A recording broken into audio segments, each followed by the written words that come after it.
Phones are addictive to both kids and adults. But what if I were to tell you the effects are stronger and more harmful to babies? In today's video, I'm going to be discussing how these devices are designed to keep us hooked and how it causes a more negative impact to young developing minds. Combustion imminent? What does that mean? It means fire, Robert. Well, let's start off with the obvious. Babies are getting access to phones because of their parents. And there's a couple main reasons why. Number one, parents are juggling a lot, and sometimes it's convenient to just have the kids be distracted. So they'll hand them the phone and they'll take care of something else. Number two is out in public. They want their kids to behave. Nobody wants to have their meals ruined because the kid in the next booth is screaming at the top of their lungs. All right, so the baby is watching something on the screen, is entertained, and it's also convenient for the parent. What's the big deal? Well, it comes down to instant gratification and dopamine. So dopamine is almost like a scam neurotransmitter because it offers you pleasure temporarily, but in an unsustainable way. Dopamine is a brain chemical that makes us feel good, and it helps us be motivated to accomplish and learn more. So for a baby, that's extremely important when they're trying to learn how to crawl, how to talk, and how to socialize.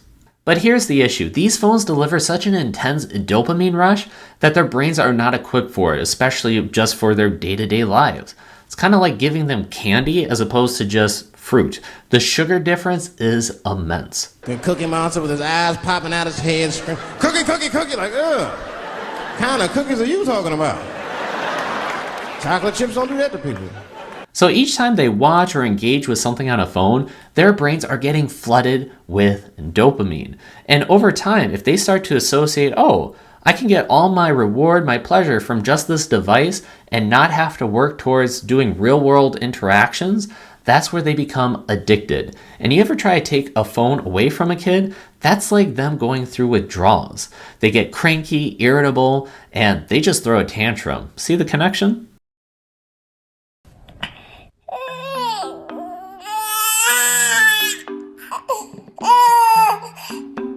Think about it. Rather than picking up on new situations, problem solving, learning how to be patient, they're just doing the simple, easy task of sitting there and watching a screen.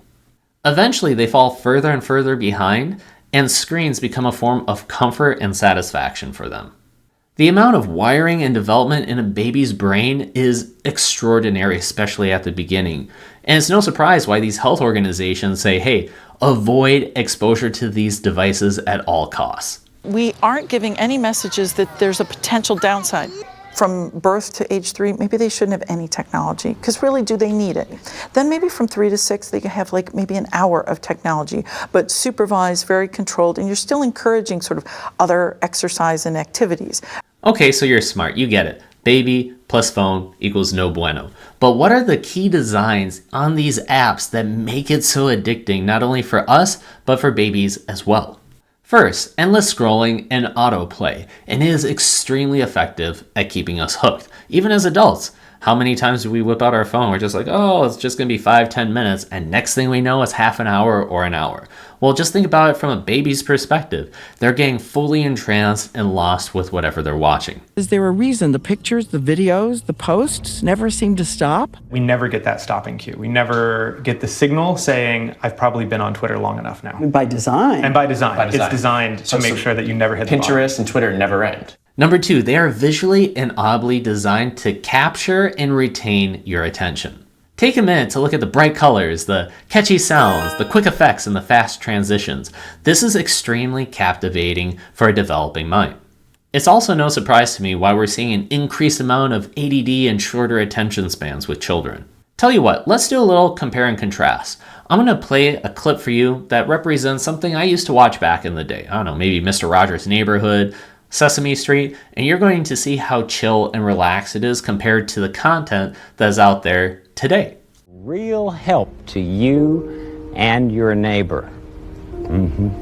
I'm proud of you, you know that. I hope you do. All the king's horses and all the king's men couldn't put Humpty together again. Yeah, so I think you can see the difference between those two, right? And finally, personalized suggestions.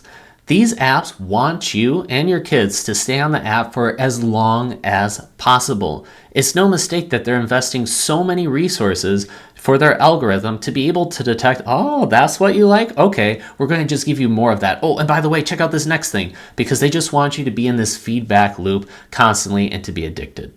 I've got him hooked.